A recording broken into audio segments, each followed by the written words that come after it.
Welcome back clean news. चलिए देखते हैं मध्य प्रदेश की 25 फटाफट बड़ी खबरों को। इससे पहले आप एमपी के किस जिले से न्यूज को देख रहे हैं हमें कमेंट बॉक्स में जरूर बताइए। साथ ही डेली अपडेट रहने के लिए चैनल को सब्सक्राइब कर बेल आइकन को दबाना बिल्कुल न भूलें। आज का लाइक एम 3000 है, उम्मीद करते हैं कि आप इसे पूरा करेंगे। मध्य प्रदेश में रेत खदानों के नए ठेकों में अब 250 रुपए घन मीटर होगी आधार दर। मध्य प्रदेश में अब रेत खदानों के ठेकों के लिए आधार दर 250 रुपए घन मीटर होगी। अभी ये दर 125 रुपए घन मीटर है। मंत्री समूह ने आधार दर बढ़ाने की अनुशंसा की, जिस पर मंगलवार को मुख्यमंत्री शिवराज सिंह चौहान की अध्यक्षता में होने वाली कैबिनेट बैठक में अंतिम निर्णय होगा।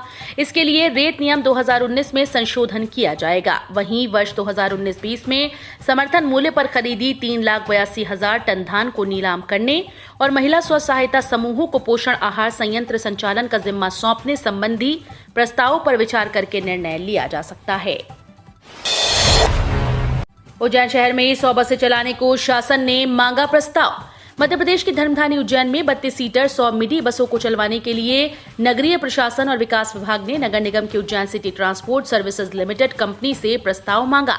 कहा कि ग्रास कॉस्ट मॉडल पर बसों का संचालन उज्जैन में करवाए। बस चलाने के इच्छुक ऑपरेटर को बस खरीदने के लिए शासन 40% वित्तीय सहायता देगा। उपचुनाव से पहले छात्रों के लिए बड़ी घोषणा, सीएम शिवराज देंगे 264 करोड़ का लाभ। मध्य प्रदेश में उपचुनाव से पहले मुख्यमंत्री शिवराज सिंह चौहान विभिन्न जिलों सहित विभिन्न विभागों के लिए बड़ी घोषणाएं कर रहे हैं। कई जिलों में नवीन कार्य सहित लोकार्पण करने के बाद सीएम शिवराज छात्रों को बड़ी राहत देने जा रहे हैं। दरअसल प्रदेश के कई जिलों में स्कूल शिक्षा विभाग और जनजातीय कार्य विभाग के नवनिर्मित भवनों का लोकार्पण शिवराज करेंगे।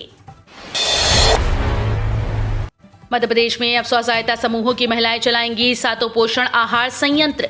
राज्य सरकार ने प्रदेश के 7 सरकारी पोषण आहार संयंत्र MP agro industries development corporation limited से वापस लेकर एक बार फिर से महिला स्व सहायता समूहों को सौंप दिए हैं। अब समूहों के परिसंघ के माध्यम से महिलाएं ये संयंत्र चलाएंगी। मंगलवार को कैबिनेट ने पंचायत और ग्रामीण विकास विभाग के इस प्रस्ताव को मंजूरी दी। कैबिनेट ने छोटे समूह बनाकर रेत खदानें नीलाम करने, रेत की प्रारंभिक आधार मूल्य 150 से बढ़ाकर 250 रुपए घन मीटर करने सहित प्रदेश की 12 सड़कों पर टोल टैक्स वसूलने के प्रस्ताव को मंजूरी दी है। मध्य प्रदेश बिजली आउटसोर्स कर्मचारी हड़ताल जारी। अपनी मांगों को लेकर मुरैना में कलेक्टर को सौंपा ज्ञापन। विद्युत से जुड़ी समस्याओं को लेकर आए दिन शहर में कोई न कोई नया विवाद उत्पन्न होता है, चाहे वो बिलों को लेकर हो या फिर विद्युत कर्मचारियों से ही संबंधित क्यों न हो। वो अपनी मांगों को लेकर करीब 45,000 से ज्यादा बिजली आउटसोर्स कर्मचारी समूचे प्रदेश में कामबद्ध हड़ताल पर हैं। इसी के चलते मुरैना में भी बिजली आउटसोर्स कर्मचारियों ने राज्य सरकार से अपनी मांगों को लेकर अनिश्चितकालीन हड़ताल पर बैठे हुए हैं। मध्य प्रदेश हाईकोर्ट ने पूछा, टोल टैक्स देने के बाद भी लोग गड्ढों में चलने पर मजबूर। मध्य प्रदेश उच्च न्यायालय की इंदौर खंडपीठ ने बाईपास का रखरखाव ठीक से नहीं होने पर संबंधित पक्षों से जवाब मांगा। राष्ट्रीय राजमार्ग प्राधिकरण केंद्र और प्रदेश सरकार सहित गायत्री प्रोजेक्ट लिमिटेड तरफे इंदौर देवास टोलवे लिमिटेड को नोटिस जारी कर न्यायालय ने पूछा कि मनमाना टैक्स वसूलने के बावजूद बाईपास का रखरखाव क्यों नहीं हो रहा। आम आदमी बदहाल और गड्ढों से बड़ी सड़क से गुजरने को मजबूर क्यों है। पक्षकारों को 12 नवंबर से पहले जवाब देना होगा। भारतीय महिला हॉकी टीम का आत्मीय सम्मान, सीएम बोले एमपी में वर्ल्ड क्लास स्टेडियम बनेगा। भारतीय महिला हॉकी टीम का मंगलवार को राजधानी में एक आत्मीय समारोह में सम्मान किया गया। इस मौके पर अपने संबोधन में मुख्यमंत्री शिवराज सिंह चौहान ने कहा कि हॉकी के लिए हम मध्य प्रदेश में वर्ल्ड क्लास स्टेडियम बनाएंगे। हॉकी को हम नहीं छोड़ सकते, खेलों में हम लगातार आगे बढ़े हैं। हमने ओलंपिक हॉकी खिलाड़ी विवेक सागर प्रसाद का भी भव्य सम्मान किया, उन्हें 1 करोड़ का चेक दिया, डीएसपी बनाया और उनकी मां को घर दिया। अंतर्राष्ट्रीय यात्री उड़ानों पर फिर बड़ा प्रतिबंध, 31 अक्टूबर तक उड़ानों पर रोक। अंतर्राष्ट्रीय उड़ानों पर एक बार फिर से 31 अक्टूबर तक के लिए रोक लगा दी गई है। नागरिक उड्डयन महानिदेशालय ने मंगलवार को अंतर्राष्ट्रीय वाणिज्यिक यात्री उड़ानों पर प्रतिबंध को 1 महीने यानी 31 अक्टूबर 2021 तक के लिए बढ़ा दिया। कोरोना के चलते ये प्रतिबंध मार्च 2020 से अंतर्राष्ट्रीय यात्री उड़ानों पर प्रतिबंध मार्च 2020 से लागू है। हालांकि ये प्रतिबंध अंतर्राष्ट्रीय कार्गो उड़ानों और विशेष रूप से विमानन नियामक द्वारा अनुमोदित उड़ानों पर लागू नहीं होगा। शासकीय सेवा कर रहे पति पत्नी को साथ रखने के लिए नियम किए शिथिल। शासकीय सेवा में काम कर रहे पति पत्नी को साथ रखने के लिए पुलिस विभाग में नियमों को शिथिल कर दिया गया। ऐसे पुलिसकर्मी जिनकी पत्नी किसी और जिले में नौकरी कर रही है, उनके स्थानांतरण को लेकर पुलिस मुख्यालय का व्यवहार उदारता का है। सिपाही के स्तर पर स्थानांतरण के लिए एक जिले में 5 साल की नौकरी का नियम है, लेकिन यदि पत्नी अन्य जिले में है तो ये नियम पूरा नहीं होने पर भी स्थानांतरण का फैसला लिया जा रहा है। पेमेंट गेटवे की समस्या, महाकाल मंदिर समिति राष्ट्रीयकृत बैंकों से कर सकती है अनुबंध। ज्योतिर्लिंग महाकाल मंदिर में भस्मारती दर्शन के लिए ऑनलाइन बुकिंग व्यवस्था को सुधारने के लिए समिति विकल्पों पर विचार कर रही है। अधिकारियों का कहना है कि ऑनलाइन बुकिंग में शुल्क का भुगतान पेमेंट गेटवे से होता है। अब तक ये व्यवस्था निजी बैंक के माध्यम से संचालित हो रही थी। समस्या आने के बाद बैंक को 5 दिन में समस्या का निराकरण करने के निर्देश दिए थे। अगर जल्द सुधार नहीं हुआ तो किसी राष्ट्रीयकृत बैंक से अनुबंध किया जाएगा। जिला बार एसोसिएशन चुनाव की सरगर्मियां बढ़ी। अध्यक्ष पद के लिए व्यास, कोठारी में कांटे की टक्कर। जिला बार एसोसिएशन के चुनाव को लेकर अदालत परिसर में सरगर्मियां तेज हो गईं। इस 2 वर्षीय प्रतिष्ठापूर्ण चुनाव में अध्यक्ष सहित 30 पदों के लिए 87 उम्मीदवार अपनी किस्मत आजमा रहे हैं। अध्यक्ष पद के लिए 5 प्रत्याशी मैदान में हैं। मौजूदा स्थिति में अध्यक्ष पद के लिए जिला बार एसोसिएशन के पूर्व अध्यक्ष राजेश व्यास और जिला बार एसोसिएशन में सचिव रह चुके डॉक्टर पीसी कोठारी के बीच कांटे की टक्कर होती दिखाई दे रही है। अब गैर सरकारी लोग भी पा सकते हैं केंद्र सरकार की ओर से पेंशन। करना होगा इन शर्तों का पालन। प्राइवेट कंपनी में काम करने वाले, दिहाड़ी ठेले लगाने वाले, दुकानदार, कारोबारी समेत छोटी कमाई वालों को यदि बुढ़ापे की चिंता है तो केंद्र सरकार की इस योजना में जुड़कर बेफिक्र हो सकते हैं। इस योजना में बेहद कम निवेश के बाद ढेरों फायदे मिलेंगे। सबसे बड़ा फायदा यह है कि 60 से लेकर आजीवन मंथली 5,000 रुपए पेंशन मिलेगी। यदि पति पत्नी दोनों योजना का लाभ लेते हैं तो मंथली 10,000 रुपए केंद्र सरकार देगी, जो कि एक बड़ी मदद होगी। 1 से 5 अक्टूबर तक एमपी के कई जिले भीगेंगे। भोपाल और जबलपुर में रिमझिम बारिश होगी। इंदौर समेत 5 जिलों में अगले 48 घंटों में अच्छी बारिश के आसार। मध्य प्रदेश में एक बार फिर से मानसून सक्रिय होने जा रहा है। अभी एक सिस्टम महाराष्ट्र में बना हुआ है। इसके कारण अगले 2 दिन तक गुजरात और राजस्थान से लगे 5 जिलों में अच्छी बारिश हो सकती है। वहीं 1 अक्टूबर से 5 अक्टूबर के बीच प्रदेश के कुछ जिलों में तेज बारिश होगी, जबकि भोपाल, जबलपुर और होशंगाबाद में गरज चमक के साथ रिमझिम बारिश की संभावना है। राकेश टिकैत ने कहा, बीजेपी को बेचने की बीमारी, आधा देश बेच दिया। एमपी में बिक रही मंडियां। राकेश टिकैत ने कहा, मध्य प्रदेश में मंडियां बिक रही हैं। वहां 182 मंडियों को बेचने के लिए निकाल दिया गया।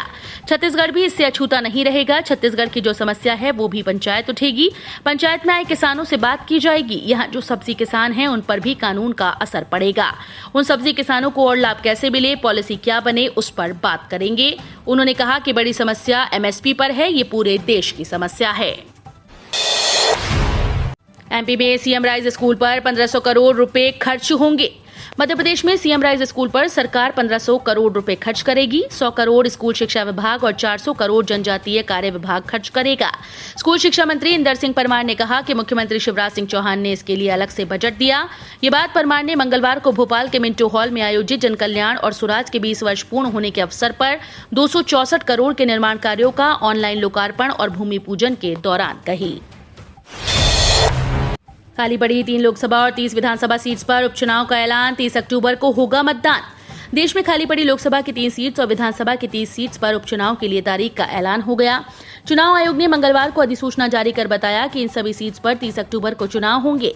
लोकसभा की जिन 3 सीट्स पर उपचुनाव होने हैं उसमें दादरा नगर हवेली, मध्य प्रदेश की खंडवा और हिमाचल प्रदेश की मंडी सीट शामिल हैं। सरकार कर रही सस्ती रसोई गैस देने की तैयारी। ऐसे ऑनलाइन चेक करें एलपीजी सिलेंडर पर सब्सिडी। गैस सिलेंडर के दाम तेजी से बढ़ रहे हैं और उस पर सब्सिडी नहीं मिल रही। इसी बीच खबर आ रही है कि सरकार एक बार फिर से एलपीजी सिलेंडर पर सब्सिडी शुरू करने की सोच रही है। सूत्रों की माने तो पेट्रोलियम और नेचुरल गैस मंत्रालय सब्सिडी के लिए एक सीमा तय करने पर विचार कर रहा है। इसमें इस विकल्प पर भी विचार किया जा रहा है कि सिर्फ प्रधानमंत्री उज्ज्वला योजना के लाभार्थियों को ही सब्सिडी दी जाए। पेट्रोल और डीजल अभी 5 रुपए और हो सकते हैं महंगे। एलपीजी की कीमत भी बढ़ेगी। माल भाड़े में होगा इजाफा। अंतर्राष्ट्रीय बाजार में कच्चा तेल एक बार फिर से $80 के करीब पहुंच गया। इसके साथ ही कच्चा तेल 3 साल के उच्चतम स्तर पर पहुंच गया है। इससे पहले अक्टूबर 2018 में यह $78.24 प्रति बैरल पर पहुंचा था।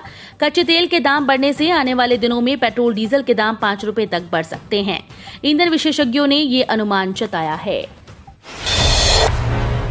बीआरटीएस पर अब 18 घंटे चलेंगी बसेस।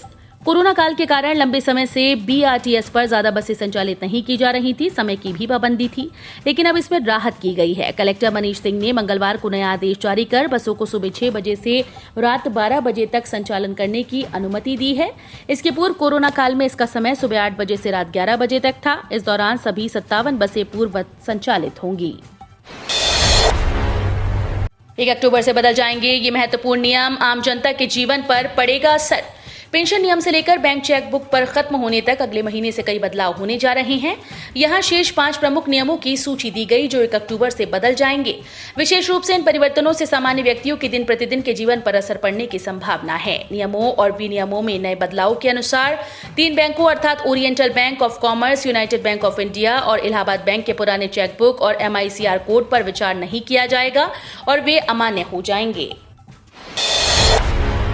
LIC पॉलिसी की डिलीवरी में देरी होगी। बीते दिनों के बाद शुरू की ये सर्विस। अगर आपको भी LIC की बीमा पॉलिसी लेने के बाद उसकी पॉलिसी बॉन्ड और डॉक्यूमेंट के देर से पहुंचने की चिंता है तो ये खबर आपके काम की है। LIC ने भारतीय डाक विभाग के साथ मिलकर एक ऐसी सर्विस शुरू की जिसमें ग्राहकों को बहुत तेजी से उनकी पॉलिसी डॉक्यूमेंट डिलीवर हो जाएंगे। प्रिंट टू पोस्ट सर्विस के तहत डाक विभाग खुद से लोगों के LIC पॉलिसी डॉक्यूमेंट को प्रिंट करके ग्राहकों के पते तक पहुंचा देगा। 1.5 साल बाद सील बॉर्डर खुला, दोनों देशों में विधिवत आवाजाही शुरू। लगभग 1.5 साल के बाद भारत और नेपाल के बीच सील किया गया बॉर्डर खुल जाने से दोनों देशों के नागरिकों के बीच खुशी की लहर दौड़ पड़ी। कोरोना संक्रमण की वजह से इस भारत नेपाल बॉर्डर को सील कर दिया गया था।